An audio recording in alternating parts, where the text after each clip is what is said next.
आज हम लोग जो 10th हमारा मॉक टेस्ट था उसके सॉल्यूशन को डिस्कस करेंगे।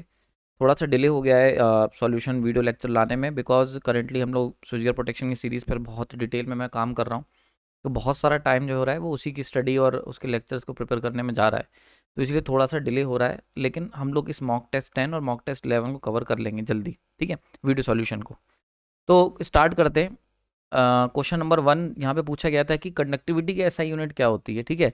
तो आपको एक बात पता होनी चाहिए कि कंडक्टिविटी जो होता है वो इन्वर्सली प्रोपोर्शनल होता है आपके रेजिस्टिविटी, ठीक है। रो की बात कर रहे हैं, रो। तो अगर रेजिस्टेंस की बात करें तो resistance equal to rho L by A होता है, ठीक है। अगर यहाँ से हम रेजिस्टिविटी निकालें तो होता है resistance into A divide by L. अब रेजिस्टेंस की यूनिट होती है ओम, एरिया की यूनिट होती है मीटर स्क्वायर और लेंथ की यूनिट होती है मीटर, ठीक है।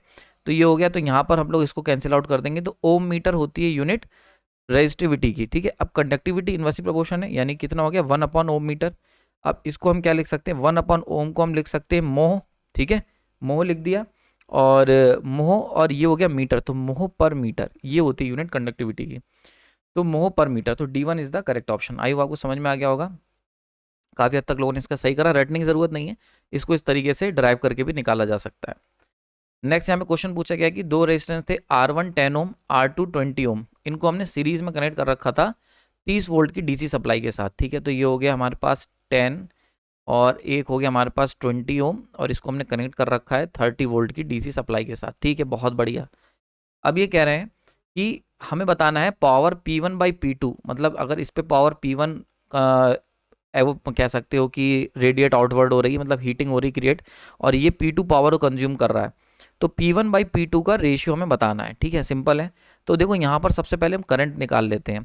P1 कितना होगा, P1 होगा तुम्हारा I1 का whole square R1 divide by P2 कितना होगा I2 का होल स्क्वायर, I1 का होल स्क्वायर इंटू R2, यही तो होगा P1/P2, ठीक है। तो सबसे पहले इन दोनों चीज़ों के लिए R1 हमें पता है 10, R2 पता है 20, I1 निकाल लें। तो I इक्वल टू कितना होगा V divide by R, series में जुड़े हुए हैं तो 30 हो गए, यानी कि 1 एम्पेयर। तो सिंपली P1/P2 कितना हो जाएगा, इक्वल टू 1 का whole square into 10 divide by 1 का होल स्क्वायर इंटू 20, ठीक है। तो ये हो गया तुम्हारा 1/2। क्लियर हो गया यहाँ पर। तो C1 is the correct option, 1/2, ठीक है। बहुत ही सिंपल क्वेश्चन था, लेकिन हैरानी की बात है कि काफ़ी लोगों ने इसको गलत करा हुआ था, तो यानी कि कहीं ना कहीं गलती हो रही है कॉन्सेप्ट में या फिर आपके सॉल्व करने के तरीके में। बहुत ही सिंपल क्वेश्चन ये था, ठीक है। DMRC जेई में आया हुआ था ये क्वेश्चन। नेक्स्ट क्वेश्चन की बात कर ले रहे हैं कि वेरिस्टर जो होता है वो किसका बना होता है। तो वेरिस्टर क्या होता है, varistor basically variable resistor, variable resistor को वेरिस्टर कहते हैं, मतलब ऐसा रेजिस्टेंस जिसको हम लोग वेरी कर सकते हैं, ठीक है। तो वेरिस्टर की एक खास बात होती है कि ये वोल्टेज डिपेंडेंट रजिस्टर होता है, मतलब वोल्टेज को अगर हम चेंज करेंगे तो रेजिस्टेंस चेंज हो जाएगा, समझ में आ रही। तो अगर वोल्टेज को चेंज करोगे तो उसी के अकॉर्डिंग रेजिस्टेंस होगा वो भी चेंज हो जाएगा। That is the particular concept of varistor.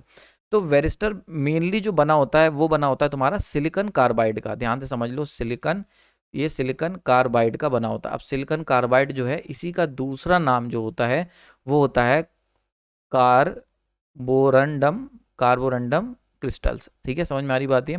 तो जो कार्बोरंडम क्रिस्टल्स होते हैं, कार्बोरंडम क्रिस्टल्स, इन्हीं को हम लोग सिलिकॉन कार्बाइड कहते हैं। तो ये C1 is the correct option, ठीक है, ध्यान से याद रखना। काफ़ी हद तक लोगों ने इसको सही करा था, तो जिनका गलत हुआ है वो इसको करेक्ट कर लेना। तो कार्बोरंडम क्रिस्टल्स, इन्हीं को हम लोग सिलिकॉन कार्बाइड भी कहते हैं, ठीक है। नेक्स्ट यहाँ पे बात कर ले रहे हैं कि दो जो करंट होगा 120 ओम के रजिस्टर, इस पर्टिकुलर रजिस्टर के अंदर जो करंट होगा वो कितना होगा ये पता करना था। अब देखो एक बात याद रखो, जब आपको करंट निकालना हो और अदर ब्रांचेस के भी करंट दे रखे हो तो सिंपली KCL लगा लेते हैं हम लोग, ठीक है। KCL में क्या करना होता है, इस पॉइंट को नोट पकड़ लो। तो यहाँ पर देख लो, एक करंट ये जा रही है, ये करंट आ रही है, और इसको मान लेते हैं करंट इस तरीके से जाएगी। तो ये हो गया हमारा I, ये दोनों दे रखे हैं। तो यहाँ पर क्या होता है, करंट KCL का रूल क्या होता है कि जितनी करंट आएगी, current incoming equal to current outgoing, ठीक है। अब करंट इनकमिंग कितनी आ रही है, इनकमिंग आ रही है 4/7, ठीक है, और आउटगोइंग कितनी होगी, आउटगोइंग हो जाएगी तुम्हारी 25 डिवाइड बाई 7 प्लस आई। अब हमें आई अभी नहीं पता है, ठीक है, क्लियर हो गया, यहाँ पर सिंपल है। तो अब क्या करो, इसको इधर ले जाओ, तो 4 divide by 7 minus 25 divide by 7 equal to I, यानी कि कितनी हो गई, ये तुम्हारी हो जाएगी 21 डिवाइड बाई 7 माइनस का, यानी कि माइनस की 3 एम्पेयर करंट। तो माइनस की 3 एम्पेयर का मतलब हमने अगर डायरेक्शन ये ले रखी है तो यहाँ पे -3 एम्पेयर करंट नीचे की तरफ फ्लो करेगी, या फिर हम कह सकते हैं कि 3 एम्पेयर की करंट ऊपर की तरफ फ्लो करेगी। समझ में आ रही बात ये? एक बात ध्यान रखना, ये चीज़ हमेशा साइन कन्वेंशन में काम आती है कि अगर हमने ये दे रखा है तो यहाँ पर ये डायरेक्शन हमने एज्यूम करी थी आई की, तो ये निकल के आया -3, तो मतलब -3 एम्पेयर करंट नीचे की तरफ फ्लो कर रही है। या फिर हम इसी को ऐसे कह सकते हैं कि 3 एम्पेयर करंट ऊपर की तरफ फ्लो कर रही है। ठीक है, तो करेक्ट आंसर क्या हो गया? सी, तो 3 एम्पेयर। अगर यहाँ पर करंट की डायरेक्शन हमने क्योंकि एज्यूम करी थी, अगर दे रखी होती तो -3 आंसर होता। ठीक है, तो ये काफ़ी हद तक लोगों ने इसका आंसर सही करा था। ईएस का क्वेश्चन था, बढ़िया लगा मेरे को, सिंपल है। देखो एसएससी जेईई में सिंपल और बढ़िया क्वेश्चन आते हैं, मतलब सिंपल भी हो लेकिन थोड़ा सा उसमें दिमाग लगे।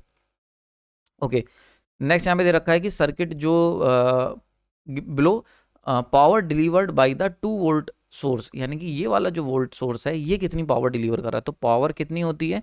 पावर होती है वी आई। अगर हम लोग बात करते हैं यहाँ पर डीसी सर्किट की, तो P equal to V I, V हमें पता ही है 2 वोल्ट। अब हमें ये बस पता करना है कि ये करंट कितना डिलीवर कर रहा है, यानी कि आई की बात पता करनी है, ये पर्टिकुलर वोल्टेज सोर्स कितना करंट डिलीवर कर रहा है। तो देखो एक बात ध्यान से समझो, अगर हम बात करते हैं ये हमारा 1 ओम का रेजिस्टेंस, अब 1 ओम का रेजिस्टेंस अगर हम इसको पूरा लगा देंगे अक्रॉस दी 2 वोल्ट, तो यहाँ पे पॉजिटिव नेगेटिव 2 वोल्ट पूरा का पूरा इस 1 ओम के अक्रॉस ड्रॉप होगा। तो अगर ये पूरा का पूरा 2 ओम यहाँ पे 2 वोल्ट ड्रॉप हो रहा है, तो यहाँ पर करंट कितनी होगी? I equal to V divide by R. ठीक है, इक्वल टू कितना हो गया? 2 एम्पेयर। तो यानी कि यहाँ पर 2 एम्पेयर की करंट आ रही है। अब अगर हम ध्यान से देखें तो ये हो गया 3 ओम का रेजिस्टेंस है और यहाँ पर 1 एम्पेयर का वोल्ट करंट सोर्स लगा हुआ है, यानी कि 1 एम्पेयर तो यहाँ से मिल जा रही है। तो 1 एम्पेयर और कहाँ से आ रही होगी? तो 1 एम्पेयर ये डिलीवर कर रहा होगा, तभी तो 2 एम्पेयर करंट बनेगी। तो ये दोनों मिलके 1 एम्पेयर दे रहे होंगे। तो यहाँ से 2 वोल्टेज सोर्स, जो 2 वोल्ट का हमारा सोर्स है, ये कितनी एम्पेयर करंट ड्रॉ कर रहा है? 1 एम्पेयर। तो यहाँ से अगर हम इसकी पावर को निकालें तो पावर इक्वल टू वोल्टेज कितना है? 2 इंटू करंट कितनी डिलीवर कर रहा है? 1, यानी कितना आ गया? 2 वॉट। तो B1 is the correct option. I hope आपको समझ में आ गया होगा 5th का आंसर। तो बी इसका सही आंसर होगा। क्लियर हो गया यहाँ पर? ठीक है, अगर करंट की डायरेक्शन निकल रही है इधर की तरफ, अगर करंट की डायरेक्शन इधर की तरफ होती, ठीक है, तो यहाँ पर आंसर -2 वॉट होता। बट क्योंकि निकल रही है करंट इसमें से, तो पावर ये डिलीवर कर रहा है। अगर आ रही होती तो पावर ये एब्जॉर्व कर रहा होता। ठीक है, नेक्स्ट यहाँ पूछा गया है कि भैया थर्मोकपल इंस्ट्रूमेंट जो होते हैं वो मेजरमेंट के लिए यूज़ होते हैं, किसके मेजरमेंट के लिए यूज़ होते हैं। ठीक है, क्लियर हो गया, ये चीज़ क्वेश्चन में पूछी गई है। तो आपको एक बात समझ के चलनी है। अगर सबसे पहले हम बात कर लेते हैं थर्मोकपल इंस्ट्रूमेंट होते क्या हैं। तो थर्मोकपल जो होते हैं, थर्मोकपल इंस्ट्रूमेंट्स, इनका काम क्या होता है? ये सीबैक इफेक्ट पे काम करते हैं। सीबैक इफेक्ट क्या होता है कि वही सिंपल कि 2 जंक्शन है, एक जंक्शन को अगर गर्म कर लो, एक को हॉट कर लो और एक को कोल्ड कर लो, तो हमारा जो है हमें एक सर्टेन करंट, एक सर्टेन वोल्टेज यहाँ पर पोटेंशियल डिफरेंस देखने को मिलेगा। तो वही काम यहाँ पर करते हैं सीबैक। अगर थर्मोकपल के अंदर क्या होता है कि 2 अलग अलग डिफरेंट मेटल्स होते हैं। तो फॉर एग्जांपल ये हो गया मेटल 1, ये हो गया तुम्हारा मेटल 2, और इनको हम लोग ज्वाइन करके यहाँ पर क्या करते हैं? हीटिंग क्रिएट करते हैं। ये हीटिंग करी और इनके ये जो दूसरे एंड्स हैं इनको हम लोग क्या करते हैं? फिक्स्ड करके इनको कोल्ड कर देते हैं। ठीक है, तो ये हो गया इनका कोल्ड कॉन्टैक्ट्स। ठीक है, कोल्ड कॉन्टैक्ट से कर दिया। अब यहाँ पर हम लोग क्या करते हैं? यहाँ पर हम लोग अपना जो वोल्ट मीटर होता है मिली वोल्ट, उससे हम लोग क्या करते हैं? यहाँ पर वोल्टेज को नाप लेते हैं कि भैया कितना वोल्टेज आ रहा है। तो ये जो पोटेंशियल डिफरेंस क्रिएट होगा अक्रॉस द कोल्ड एंड, इसको हम लोग इस मिली वोल्ट में नाप लेते हैं। तो अल्टीमेटली थर्मोकपल क्या करते हैं कि जो टेम्परेचर का डिफरेंस होता है उसके इक्विवेलेंट एक वोल्टेज क्रिएट करके हमें देते हैं, जो भी हमारा वोल्टेज निकल के आता है। ठीक है, तो ये हो गया थर्मोकपल का काम। आई होप आपको समझ में आ गया होगा। नाउ क्वेश्चन के ऊपर आते हैं। ये पूछा गया कि भैया जो आपका थर्मोकपल है वो किसको मीज़र कर सकता है। तो आपको ध्यान रखना है ये दोनों AC और DC दोनों करंट को मीज़र कर सकता है। ठीक है, तो यहाँ पे जो वोल्टेज हमें मिलेगा, ये वोल्टेज जो मिलेगा मेनली जो होगा वो DC वोल्ट होगा। लेकिन अगर करंट की बात कर रहे हैं, करंट की, तो करंट हम AC और DC दोनों ही करंट को ही मीज़र कर सकता है। ठीक है, अगर ये पूछ लिया जाता है कि ये जो यहाँ पर वोल्ट मीटर है, ये जो हमें थर्मोकपल का वोल्टेज मिलेगा, ये वोल्टेज कैसा होगा? तो ये मिली वोल्ट DC होगा। ठीक है, तो ये वोल्टेज आपका मिली वोल्ट DC होगा। क्लियर हो गया। नेक्स्ट हम लोग बात कर लेते हैं। यहाँ पर पूछा गया है कि एक मूविंग कॉयल है जिसका full scale deflection 15 milli ampere है और उसका रेजिस्टेंस जो है 5 ओम है। ठीक है, तो मूविंग कॉयल का मतलब एक एमीटर है हमारा। ठीक है, इस एमीटर का ये मीज़र कर सकता है, अपने अंदर से पास करवा सकता है 15 मिली एम्पेयर करंट को, और इसका जो इंटरनल रेजिस्टेंस है वो कितना है? 5 ओम का है। ठीक है, सर्टेन इसका इंटरनल रेजिस्टेंस है। अब ये कह रहे हैं वैल्यू ऑफ रेजिस्टेंस बतानी, जो कि पैरेलल में हम ऐड करेंगे, ताकि पैरेलल में हम लोग रेजिस्टेंस ऐड कर दें ताकि ये इंस्ट्रूमेंट का इस्तेमाल हम कर सकें 1 एम्पेयर तक के लिए। तो ये बेसिकली इसको मैंने यूथ पब्लिकेशन की जो सीरीज़ करवाई थी मेजरमेंट की, वहाँ पर भी कवर करा था कि जब भी हम इंस्ट्रूमेंट को यूज़ करते हैं उसकी हायर रेटिंग के लिए, तो इंस्ट्रूमेंट जो है वो जिस करंट के लिए कैलिब्रेटेड है उतना ही करंट उसमें से पास होता है। जो बचा हुआ एक्स्ट्रा करंट है उसके लिए हम लोग क्या करते हैं, शंट को ऐड करेंगे या कह सकते हैं बाईपास सर्किट ऐड करते हैं। तो वैसे यहाँ पर देख लो, ये हमारा जो एमीटर है ये कितना 15 मिली एम्पेयर पास करेगा। ये 15 मिली एम्पेयर के लिए बना है, तो 15 मिली एम्पेयर ही पास करेगा, मीज़र करेगा। इससे ऊपर ही मीज़र नहीं कर सकता वरना जल जाएगा। ठीक है, तो ये 15 यहाँ से यानी कि 15 मिली एम्पेयर करंट ही जाएगी। और रेजिस्टेंस कितना होगा, 5 ओम इसका इंटरनल है। अब ये इंस्ट्रूमेंट हम यूज़ कर रहे हैं 1 एम्पेयर के लिए, यानी कि सप्लाई आ रही है 1 एम्पेयर। तो बचा हुआ करंट हम लोग क्या करेंगे, एक शंट लगा के उसमें से पास करवा देंगे। बचा हुआ कितना हो गया, 1 minus 15 milli ampere, 1 ampere minus 15 milli ampere, इतना करंट हम यहाँ से पास करवा देंगे ताकि हमारा इंस्ट्रूमेंट जो होगा वो सेफ रह जाएगा। तो यहाँ पर अब पूछा गया है कि शंट कितना होगा, तो सिंपल सी बात है, इस रेजिस्टेंस के बारे में पूछा गया है यहाँ पर। ठीक है, अब देखो, तो यहाँ पर जो वोल्टेज देखो ये दोनों पैरेलल में लगे, तो इस पूरे सर्किट में जो वोल्टेज ड्रॉप होगा वो एग्जैक्टली इक्वल होगा इस पूरे सर्किट के वोल्टेज ड्रॉप के। तो मान के चलते हैं यहाँ पर करंट जा रहा है 1 एम्पेयर माइनस 15 मिली एम्पेयर, अगर माइनस करेंगे इसके अंदर से तो ये तुम्हारा निकल के आ जाएगा लगभग, हम निकाल लेते हैं इसको 0.985 एम्पेयर। तो 0.985 एम्पेयर यहाँ से फ्लो कर रहा है। तो 0.985 into resistance R is equal to, यहाँ पे कितना करंट फ्लो कर रहा है, 15 इंटू 10⁻³ इंटू 5। ठीक है, यहाँ से आर की वैल्यू सिंपली निकाल लो। तो 15 इंटू 10⁻³ इंटू 5 डिवाइड बाई 0.985। ठीक है, क्लियर हो रहा है यहाँ पर। इसको सॉल्व कर लोगे तो सॉल्व करके बाद जो रेजिस्टेंस की वैल्यू निकल के आएगी वो कितनी आएगी, 0.076 ohm. That is the particular value of this shunt. तो होगा क्या, मतलब देखो पहले तो ये तो क्वेश्चन हो गया, कॉन्सेप्ट यहाँ पर ये है कि अगर हम एमीटर लेके आए हैं, वो 15 मिली एम्पेयर कोई मीजर कर सकता है, तो वो 15 को ही मीजर करेगा। तो ऐसे में क्या होता है कि अगर एक्स्ट्रा करंट उससे फ्लो कराने उसको मीजर यूज करोगे हाई करंट रेटिंग के लिए, तो जो बची हुई करंट है वो तुम्हें शंट से पास करानी पड़ेगी ताकि वो जले ना। ठीक है, तो ये जो शंट से पास कराई जाएगी इसके लिए हम लोग इस पर्टिकुलर रेजिस्टेंस का इस्तेमाल करेंगे, वो मीजर कर लिया। ठीक है, आयु आपको समझ में आ गई होगी। तो यहाँ पर करेक्ट आंसर है 0.076, यानी कि B1 is the correct option. ठीक है, काफ़ी हद तक लोगों ने सही करा इसको। ओके, नेक्स्ट क्वेश्चन यहाँ पर पूछा गया था कि हमें ये पता करना है RX और LX, इसकी वैल्यू पता करनी थी। ठीक है, ये वैल्यू हमें निकालनी थी। अब देखो एक बात समझो, यहाँ पर अगर हम ध्यान से देखें RX और LX की वैल्यू अगर निकालनी है तो इसको मैंने ऑलरेडी मेजरमेंट वाले आप जरूर देखना, मस्ट वॉच है जो मैंने ब्रिज के ऊपर ना यूथ पब्लिकेशन सीरीज में क्वेश्चंस कवर करे हैं। ठीक है, तो वहाँ से अगर आप उसको कवर कर, अगर आपने मेरी यूथ पब्लिकेशन की मेजरमेंट वाली सीरीज कवर कर ली तो कोई क्वेश्चन ऐसा बचेगा नहीं जो तुमसे ना हो। ठीक, तो यहाँ पर देख सकते हो सिंपल सा कॉन्सेप्ट होता है। एक बार हम लोग क्या करते हैं, रियल वाले को कंपेयर करते हैं, तो रियल वाले में कितना हो गया, this divide by this equal to this divide by this. तो RX divide by 40 equal to 20 divide by 30। ठीक है, अब इसको जरा सॉल्व कर लो तो यहाँ से RX की वैल्यू कितनी निकल के आ जाएगी, 26.66। ठीक है, तो 26.67। अब देखो ये दो ऑप्शन हो गए। ठीक है, क्लियर हो गए, यहाँ पर ये दो ऑप्शन निकल के आ गए। अब इनमें से ये हमें और निकालने, यानी कि LX की वैल्यू निकालनी पड़ेगी। अब LX की वैल्यू क्या होगा, तो यहाँ पर देखो अगर हम एक इमेजिनरी ले रहे हैं तो एक रियल लेना पड़ेगा। ठीक है, तो imaginary divide by real, real divide by this particular. ठीक है, समझ में आ रही बात ही।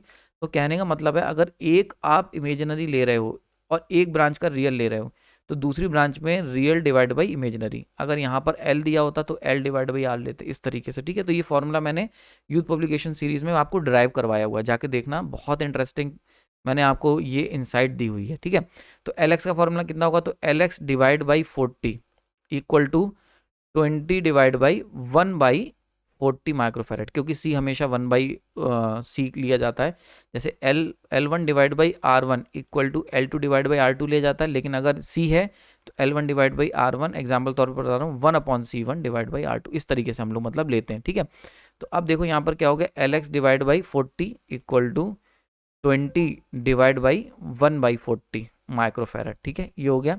तो अगर हम इसको सॉल्व कर लें तो 20 इंटू 40 इंटू 40 इंटू 10⁻⁻6, इसको सॉल्व कर लोगे तो 32 मिली हेनरी आंसर आ जाएगा। तो A1 is the correct option. समझ में आ रही बात ही, क्लियर हो गया। अभी भी जितने भी ब्रिजेस हैं, जितने भी, उनमें आर एक्स की वैल्यू निकाल ली हुई है, एल एक्स की या सी एक्स की, इन सब के लिए मैंने एक शॉर्ट ट्रिक बताई हुई है वहाँ पर। ये जो फॉर्मूला मैंने डायरेक्ट लिख दिया, ये वहाँ से जाके देख सकते हो, इसको मैंने डायरेक्टली कवर कराया। तो यूथ पब्लिकेशन की भैया सीरीज़ देख लें आप मेरी मेजरमेंट की, वहाँ से ये कॉन्सेप्ट आपके क्लियर हो जाएंगे। नेक्स्ट क्वेश्चन कहा गया है कि हीटिंग वैल्यू कोल की कितनी होती है। तो देखो, कोल जो हम लोग यूज़ करते हैं पावर प्लांट में, स्टीम पावर प्लांट में, मतलब थर्मल पावर प्लांट में जो यूज़ होते हैं, उसके अंदर बेसिकली 3 कैटेगरी कोल यूज़ होते हैं। एक होते हैं एंथ्रासाइट, एंथ्रासाइट हो गए, ठीक है। एक होते हैं बिटुमिनस, बिटुमिनस, और एक होते हैं लिग्नाइट, ठीक है, लिग्नाइट। अब देखो, एंथ्रासाइट जो होते हैं, इनके अंदर जो हीटिंग वैल्यू होती है इनकी, वो 7600 से लेकर 7800 किलो कैलोरी की पर केजी की हीट एनर्जी निकलती है इनमें से। इसके अंदर अगर हम बात करें तो 4200 से लेकर 7000, ठीक है, 7000 किलो कैलोरी पर केजी निकलती है। और लिग्नाइट की बात करें तो सबसे बेकार यही होते हैं, किलो कैलोरी पर केजी, ठीक है। तो अगर हम देखें तो सबसे बेकार, मतलब जो लोएस्ट एनर्जी कंटेंट है वो किस में, लिग्नाइट में। तो याद रखना, लिग्नाइट के अंदर लोएस्ट लोएस्ट एनर्जी कंटेंट है, ध्यान रखना ये चीज़, ये मैं बता दे रहा हूँ, पेपर में कई बार आया हुआ है। और highest energy, highest heating value या हाईएस्ट एनर्जी कंटेंट किसमें, इसमें है। This is the highest highest energy content, ठीक है, हीटिंग वैल्यू। तो ये होगा highest heating value, lowest heating value, ठीक है। तो अब यहाँ पर पूछा गया है कि हीटिंग वैल्यू की अप्रॉक्सीमेट कितनी होती है। तो देख लो यार, इसमें से कौन सी रेंज पड़ रही है। I think C1 is the correct option, यही रेंज मिल रही है हमें। देखो 2000 से 4000 तो किसी की नहीं है, ये भी नहीं है, ये भी नहीं है, ये भी नहीं है, तो केवल ये वाला बचा। तो C1 is the correct option, ठीक है। बहुत सारे लोगों ने इसको गलत करा हुआ है, याद रखना। ये जो मैंने अभी बताया ना आपको, एंथ्रासाइट, बिटुमिनस, लिग्नाइट, ये बहुत बार पेपर में पूछा गया है, ठीक है। तो ये आपको ध्यान रखना होगा। नेक्स्ट यहाँ पूछा गया स्टीम पावर प्लांट के अंदर रीहीट फैक्टर कितना होता है। स्टीम पावर प्लांट जो होते हैं उनके अंदर जो रीहीट फैक्टर होता है वो कितना होता है। तो बेसिकली समझ लो, रीहीट, अगर हम लोग बात करते हैं रीहीट फैक्टर की, तो वो क्या होता है कि क्यूमुलेटिव जो होती है वो हीट कितनी ड्रॉप हुई, क्यूमुलेटिव मतलब सब कुछ मिला के, जितना भी जहाँ जहाँ भी हीट ड्रॉप हो रहा है वो सब टोटल मिला के कितनी हमने हीट ड्रॉप करी, divide by adiabatic heat drop कितनी करी, adiabatic heat drop, adiabatic heat drop, ठीक है, वो कितनी करी। अब एडियाबैटिक हीट ड्रॉप क्या होती है कि जब भी हम लोग, एक होता है कि हम लोग टेम्परेचर के कम करने, टेम्परेचर चेंज करके हीट ड्रॉप करें। दूसरा क्या होता है कि हम लोग एक्सपेंशन जब करते हैं, मतलब जो स्टीम होती है जब उसको एक्सपेंड किया जाता है, तो एक्सपेंशन से भी क्या होता है कि टेम्परेचर गिरता है। तो due to expansion of gases की वजह से जो हीट ड्रॉप होती है उसको हम कहते हैं एडियाबैटिक हीट ड्रॉप, ठीक है। ये होता है, याद रखना, due to expansion, due to expansion, gaseous expansion, जब गैस को हम एक्सपेंड करते हैं, मतलब एकदम से जब बाहर निकालते हैं, तो गैस को एक्सपेंड करने से जो हीट ड्रॉप हो रही वो, तो टोटल सब की वजहों से हीट ड्रॉप कितनी हुई, डिवाइड बाई एडियाबैटिक एक्सपेंशन से हीट ड्रॉप कितनी हुई, ये होता है रीहीट फैक्टर, ठीक है। तो वैल्यू जो रीहीट फैक्टर की होती है वो डिपेंड करती है टाइप कौन सा है टरबाइन का, टाइप ऑफ टरबाइन, और दूसरा किस पे डिपेंड करती है, एफिशिएंसी ऑफ टरबाइन पे। ध्यान रखना, ये सब पे क्वेश्चन आए हुए जो भी बता रहा हूँ। एक ये बार पूछा गया तो टाइप ऑफ टरबाइन पे डिपेंड करेगा, दूसरा एफिशिएंसी ऑफ टरबाइन के ऊपर ये डिपेंड करता है। तो रीहीट फैक्टर है कितना, तो रीहीट फैक्टर जो है वो तुम्हारा 1.1 से लेकर 1.5 के बीच में होता है, ठीक है। तो 1.1 से लेकर 1.5, तो C1 is the correct option, ठीक, क्लियर हो गया यहाँ पर। तो अगर आपसे कोई पूछ लेता है कि रीहीट फैक्टर कितना होता है, तो 1.1 से लेकर 1.5, ठीक, ओके। नेक्स्ट यहाँ पूछा गया है कि ये बढ़िया क्वेश्चन था, स्पेशली मैंने इसको डाला था, और ये मैंने स्विच गियर प्रोटेक्शन की जो सीरीज चल रही है वहाँ पर करवाया भी है। इस टाइप का क्वेश्चन कह लो कि इस टाइप का कॉन्सेप्ट वहाँ पे समझाया मैंने आपको, कि ये कहा गया है कि severity of the line to ground fault and 3 phase fault जो है वो सेम हो गई है। मतलब जो फॉल्ट LG फॉल्ट हो रहा था, ये जो फॉल्ट करंट है, this should be equal to the IF/L, ठीक है। और यहाँ पे पूछा गया है कि inductive reactance of the neutral grounding कितना होना चाहिए। तो IFLG अगर बात करें तो ये हो गया 3E divide by x1 plus x2 plus x0, ठीक है, ये होता है प्लस 3xn, ठीक है। ये हो गया ग्राउंड का न्यूट्रल रिएक्टेंस, यही हमें पता लगाना है, ग्राउंड का neutral reactance. This should be equal to the E divide by x1। अब x1 x2 की वैल्यू कितनी दे रखी, इसकी वैल्यू आपको दे रखी है 0.1 J, ठीक है। x1 x2 की वैल्यू दे रखी है दोनों की। तो x0 की वैल्यू कितनी दे रखी है, 0.05, ठीक है। अब xn निकालना है, E की वैल्यू 1 दे रखी है, तो कोई दिक्कत नहीं है। तो ये यहाँ से क्या आ गया, 3 डिवाइड बाई, अब x1.1 x2.1 कितना हो गया, 0.2 plus 0.05 plus 3xn equal to 1 divide by 0.1, ठीक है। यही तो बना इक्वेशन, यही बनी होगी आपकी भी। इसको अगर हम इन दोनों को ऐड कर लें तो 0.25 हो गया, ठीक है, प्लस 3xn, ठीक। अब इस पूरे इक्वेशन को अगर आप सॉल्व करोगे तो यहाँ से xn की वैल्यू निकल के आ जाएगी 0.016 पर यूनिट। समझ में आ रही है? तो B1 is the correct option, ठीक है। क्या हुआ कि ये यूथ पब्लिकेशन के अंदर इसका आंसर आई थिंक इन्होंने कोई और ऑप्शन, कोई और आंसर दिया हुआ है, ठीक है, और उनकी कैलकुलेशन लेकिन मिस्टेक, आई थिंक बी या डी में से कोई ऑप्शन दिया था। तो क्या हुआ कि जब मैंने पेपर सेट करा तो मैंने उस समय इसको कैलकुलेट नहीं करा था, तो वहाँ पर हो सकता है कुछ लोग के आंसर जो गलत वाले थे वो उनके पास चले गए हों, तो उसको करेक्ट कर लेना आपके पास जो भी आंसर गए होंगे, ठीक है। तो यहाँ पर B1 is the correct option, तो जिनका भी है उसको करेक्ट कर लेना अपनी कॉपी में। तो बी यहाँ पर सही आंसर है, ठीक है। नेक्स्ट क्वेश्चन की बात कर लेते हैं। यहाँ पर पूछा गया है कि लाइन करंट जो होती है थ्री फेज अनबैलेंस की ये दे रखी है, तो जीरो सीक्वेंस करंट कितना होगा। बहुत ही सिंपल होता है, तो आपको याद रखना है हमेशा जो जो आपका जीरो सीक्वेंस कंपोनेंट होता है वो 1/3 इंटू आई न्यूट्रल के अंदर जो करंट फ्लो करता है उसका 1/3 होता है, और न्यूट्रल के अंदर जो करंट फ्लो करता है वो कितना होता है, वो होता है IA plus IB plus IC। Unbalancing के टाइम पे इसीलिए फ्लो करता है, तो यानी कि 1/3 IA कितना दे रखा है 4 plus 6J plus 2 minus 2J plus 2J minus 3, ठीक है। तो ये कैंसिल हो गया, और यहाँ से कितना निकल के आया 1/3, ये आ गया तुम्हारा 4 2 6 और माइनस कर लो तो 3 प्लस 6J, ठीक है। सॉल्व कर लोगे, इसको डिवाइड कर लो तो 1 plus 2J is the correct option, C1 हो जाएगा। बहुत ही सिंपल था, काफ़ी हद तक लोगों ने इसको सही करा है। नेक्स्ट यहाँ पूछा गया इनमें से कौन सा कर इनवर्स टाइम करेक्टरिस्टिक को रिप्रेजेंट कर रहा है, तो बहुत ही सिंपल था ये हो गया negative slope, this one is your negative slope. Inverse का मतलब होता है Y inversely proportional to X, इसको ये वाला कर्व रिप्रेजेंट कर रहा है A1, ठीक है। इसको मैं आगे चल के इनवर्स करेक्टरिस्टिक अभी हम लोग जब रिले की पढ़ेंगे तो वहां पर भी मैं इसको कवर करूंगा, ठीक है। क्लियर हो गया? यहाँ पे बहुत सिंपल क्वेश्चन था, काफी लोगों ने इसको सही करा है। नेक्स्ट, अगर हम लोग IE रूल के हिसाब से देखें तो टर्मिनल वोल्टेज जो है उसकी रेंज क्या रहनी चाहिए अगर नॉमिनल वोल्टेज 240 है, ठीक है। तो अगर हम लोग IE रूल की बात करें तो कौन सा रूल इस चीज़ को बताता है कि वोल्टेज रेगुलेशन डोमेस्टिक में कितना होना चाहिए, मतलब लो वोल्टेज में। तो इसके लिए रूल नंबर 54 है, 54 IE का रूल है, जो ये बताता है कि जब लो वोल्टेज एप्लीकेशन में, लो वोल्टेज अप्लाइंसेज या एप्लीकेशंस में जो वोल्टेज रेगुलेशन की जो लिमिट है वो कितनी है, वो है तुम्हारी +-5%, ठीक है। तो +-5% वेरी करना चाहिए, तो 240 का +5% कितना हुआ 252, और -5% कितना हुआ 228, ठीक है। तो 228 से लेके 252 तक, तो B1 is the correct option. Simple था, काफ़ी हद तक लोगों ने सही करा इसको। नेक्स्ट टाइम कहा गया कि इनमें से कौन सी सिंबल जो है वो फ्लड लाइट को रिप्रेजेंट करता है। फ्लड लाइट क्या होती है, आपने देखा होगा आजकल दिवाली पे हम लोग लगाते हैं ना, एक पहले जो हेलोजन आती थी, अब इस तरीके की फ्लड लाइट आती है, जिसमें इस तरीके से फ्लड लाइट का मतलब होता है बहुत ही ज़्यादा रोशनी क्रिएट, बहुत ही ज़्यादा फोकस्ड लाइट निकलती है, रोशनी जो क्रिएट होती है, जो हम लोग कहते नहीं कि फोकस लगा लो दिवाली पे। आपने देखा हो कभी नेट पे गूगल पे डाल के देखना फ्लड लाइट, तो इस तरीके की स्टैंड वाली आती हैं फ्लड लाइट, ठीक है, जो हम लोग अपनी शादी ब्याह में गेट पे लगा देते हैं या एंट्रेंस पे लगाते हैं, पार्किंग में लगाते हैं, तो इन सबको फ्लड लाइट कहते हैं। तो फ्लड लाइट में क्या होता है कि रोशनी जो होती है इस तरीके से बाहर की तरफ इस तरीके से निकलती है, तो यही एक लौता सिंबल है जो इसको दिखा रहा है कि मतलब बाहर की तरफ रोशनी ऐसे फ्लड की तरह निकल रही है, तो डेट इज द सिंबल। तो D1 is the correct option.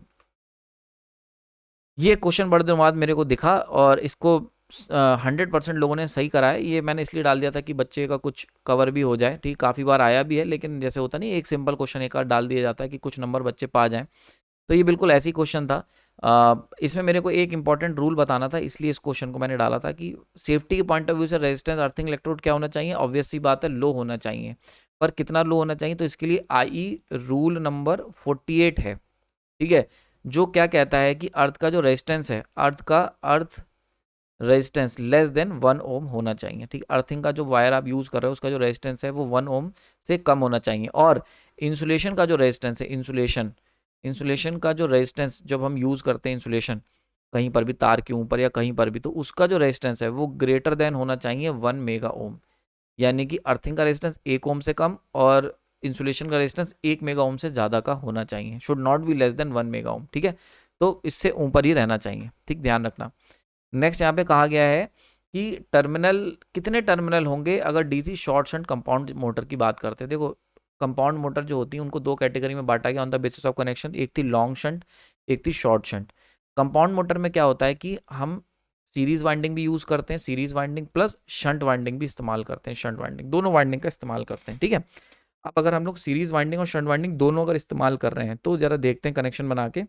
तो देखो मान के चलते हैं ये हमारी हो गई मोटर, आर्मेचर वाइंडिंग हो गई इसमें, एक है हमारे पास सीरीज वाइंडिंग, ये हो गई सीरीज वाइंडिंग, और एक हमारे पास शंट वाइंडिंग, शंट वाइंडिंग, ठीक है।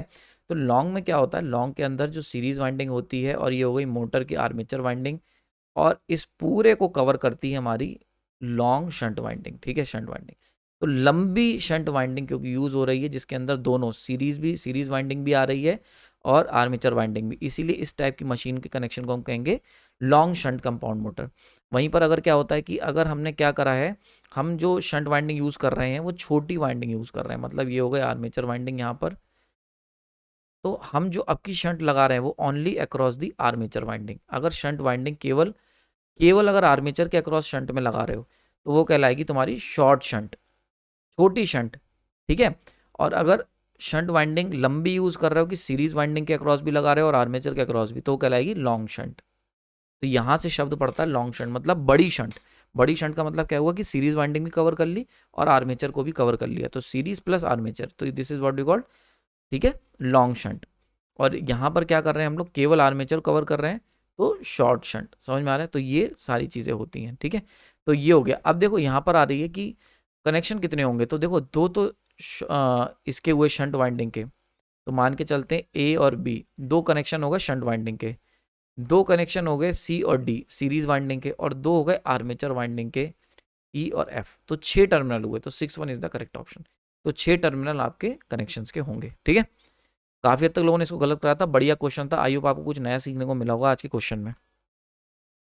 नेक्स्ट यहाँ पे पूछा गया है कि 6 पोल 3 फेज का अल्टरनेटर है जो कि 1000 आरपीएम पे चल रहा था, वो सप्लाई कर रहा है, यानी कि एक अल्टरनेटर है हमारे पास, ठीक है, इसके अंदर 6 पोल हैं, 3 फेज है, 1000 आरपीएम पे चल रहा है, ये सप्लाई कर रहा है, 3 फेज सप्लाई दे रहा है एक इंडक्शन मोटर को जिसके अंदर 8 पोल्स हैं, 3 फेज इंडक्शन मोटर है, और जो रोटर की फ्रिक्वेंसी है वो कितनी है, 2 हर्ट्स है।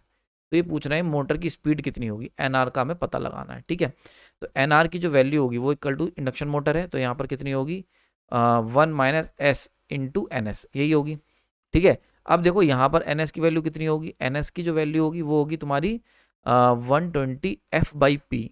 पोल्स हमें पता ही है 8 पोल हैं, तो यहाँ पे पोल्स हो गए 8, फ्रिक्वेंसी नहीं पता है, तो सप्लाई फ्रिक्वेंसी यहाँ पे जो पावर आ रही है इसकी फ्रिक्वेंसी कितनी है, तो फ्रिक्वेंसी यहाँ से निकल आएगी, सप्लाई फ्रिक्वेंसी। तो एफ सप्लाई इक्वल टू कितना होता है, 120, एन एस इक्वल टू कितना होता है, N S equal to 120 F by P. तो यहाँ पे फ्रिक्वेंसी कितनी होगी, यहाँ पे फ्रिक्वेंसी होगी N S into P divide by 120, ठीक है, ये होगा, ठीक है। तो यहाँ से इसको सॉल्व कर लो, तो कितना हो गया 1000 इंटू पोल्स कितने हमारे पास 6 पोल्स हैं जनरेटर के, डिवाइड बाई 120, कोई दिक्कत नहीं है, इसको सॉल्व कर लिया, 2 गया 5 गया, 50 हर्ट्स आ रही भाई, तो 50 हर्ट्स सप्लाई फ्रिक्वेंसी आ रही है, ओके। तो ये हो गया 50 हर्ट्स, ठीक है, 50 हर्ट्स हो गया। तो यहाँ से हम निकाल सकते हैं एनएस की वैल्यू इंडक्शन मोटर में कितनी होगी, एनएस की वैल्यू होगी 120 इंटू 50 डिवाइड बाई 8, क्योंकि इसके अंदर 8 पोल्स हैं, तो 4 2 8, 4 3 12, 0 0, ठीक है, और ये हो गया तुम्हारा 25, यानी कि 750 RPM. This should be the rotative magnetic field in the induction motor. तो इंडक्शन मोटर के अंदर जो रोटेटिव मैग्नेटिक फील्ड घूम रही है वो 750 आरपीएम पे घूम रही है, ठीक है, क्लियर हो गया यहाँ पर। अब बात आती है, ये चीज़ें समझ में आ गई होंगी, अब बात आती है यहाँ पर कि स्लिप कितनी होगी। तो देखो यहाँ पर एक इंटरेस्टिंग चीज़ दे रखी है कि रोटर की फ्रिक्वेंसी 2 हर्ट्स है। हम जानते हैं इंडक्शन मोटर के अंदर जो रोटर की फ्रिक्वेंसी होती है वो एस इंटू एफ एस होती है, तो एफ एस कितना 50 है, तो एस की वैल्यू अगर निकालेंगे तो कितनी हो गई 2 डिवाइड बाई 50, यानी कि 1/25, this should be the slip, ठीक है। तो 1/25 का मतलब कितना हो गया 0.04, ठीक है। तो यहाँ से निकाल लो, तो 1 minus 0.04, this should be the 1 minus S, और एन एस कितना निकल के आ गया 750।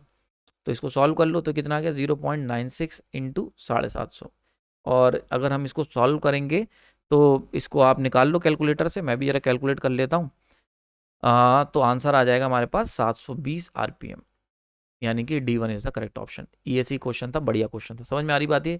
गलती यहाँ पर कहाँ कहाँ हो सकती है, एक गलती हो सकती है कि हम लोग क्या करें, हम लोग इसी 1000 को यहाँ पर NS ले लें, ये गलती बहुत बच्चों ने करी है, मैंने देखा जो चांसेस हैं, क्योंकि जो आंसर निकल के आया है बहुत सारे बच्चों गलत निकल के आया है, तो उसके पीछे रीज़न क्या है कि उन्होंने एनएस को ही 1000 ले लिया। जैसे ही तुम एनएस को 1000 ले लोगे तुरंत ही तुम्हारा आंसर आ जाएगा 960। तो B1 बहुत लोगों ने आंसर लगाया, इसका मतलब उन्होंने एनएस को 1000 ले लिया था। भाई यहाँ पर जो आप रोटर की स्पीड की बात कर रहे हो वो रोटेटिव मैग्नेटिक फील्ड के रेस्पेक्ट में हो रही है, बट कौन सी रोटेटिव मैग्नेटिक फील्ड? वो रोटेटिव मैग्नेटिक फील्ड है तुम्हारी इंडक्शन मोटर की, 3 फेज इंडक्शन मोटर में। अब 3 फेज इंडक्शन मोटर में रोटेटिव मैग्नेटिक फील्ड की स्पीड अलग है और अल्टरनेटर में अलग है। क्यों?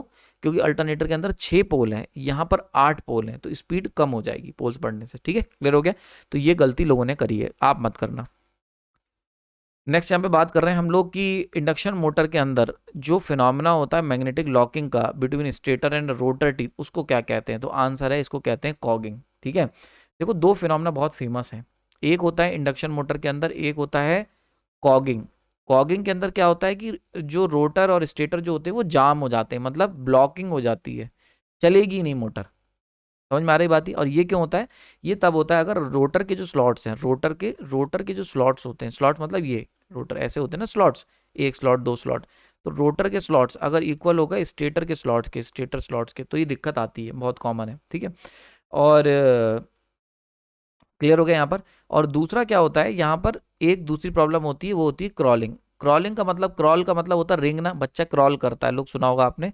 तो क्रॉलिंग का मतलब होता है रेंगना। तो रेंगने की जो समस्या है क्रॉलिंग वाली, ये समस्या आती है। इसके अंदर क्या होता है कि मोटर NS/7 स्पीड पे चलने लगती, मतलब तूने बटन ऑन करा, बटन ऑन करोगे इस केस में तो मोटर स्टार्ट ही नहीं होगी, मतलब मोटर स्टार्ट यानी कि डोंट स्टार्ट, मोटर स्टार्ट ही नहीं होगी, डोंट स्टार्ट।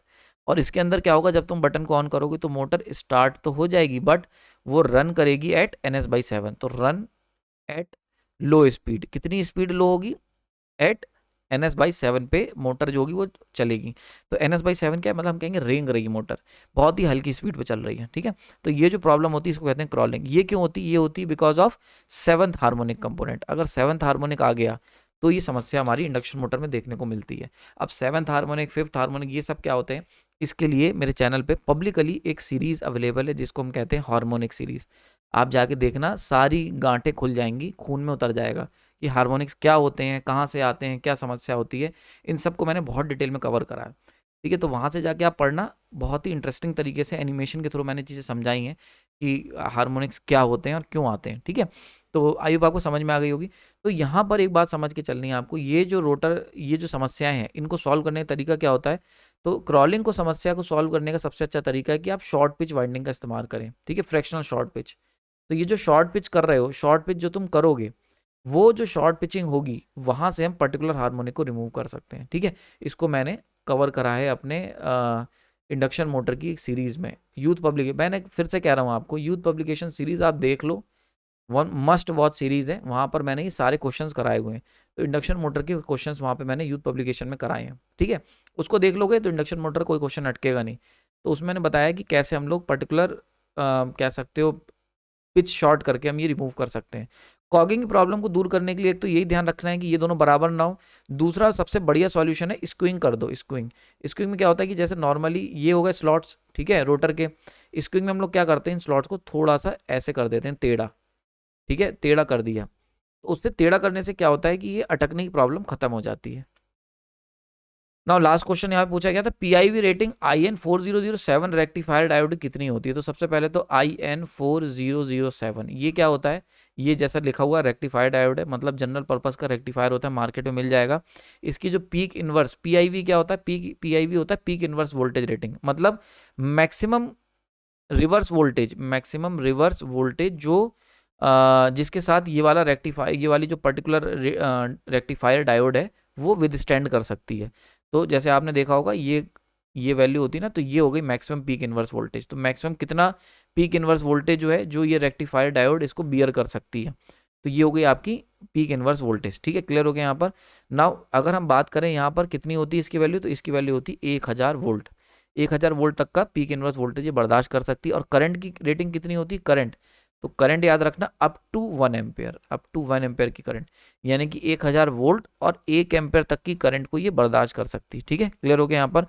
तो आई होप आपको समझ में आ गया होगा। तो यही था। अगर आपको इस तरीके के बढ़िया सॉल्यूशन लगता है तो आप हमारी मेंबरशिप ज्वाइन कर सकते हैं। यूथ पब्लिकेशन की सीरीज़ ऑलरेडी मैंने कवर करी हुई है, प्राइम मेंबर्स के लिए अवेलेबल है। साथ ही साथ पीडीएफ नोट्स अगर आपको चाहिए तो आप हमारे सुपर प्राइम मेंबर की जो कम्युनिटी उसको ले सकते हैं। 30 रुपये का अंतर है, कोई बहुत महंगा नहीं है। एक 59 है तो दूसरा 89 है। बहुत ही सिंपल और जेन्युइन कॉस्ट रखी है। कोई भी बच्चा जो किसी भी बैकग्राउंड से है इसको अवेल कर सकता है। ठीक है, तो आज के लिए इतना ही रखते हैं। कोई और डाउट हो तो कमेंट सेक्शन में बताना। आपने अपना कीमती समय दिया उसके लिए धन्यवाद। आप अपने आंसर्स चेक कर लेना और अगर किसी क्वेश्चन में मिसमैच आ रहा है तो उसको सॉल्यूशन आप देखना, उसको देखेंगे हम लोग। Thank you.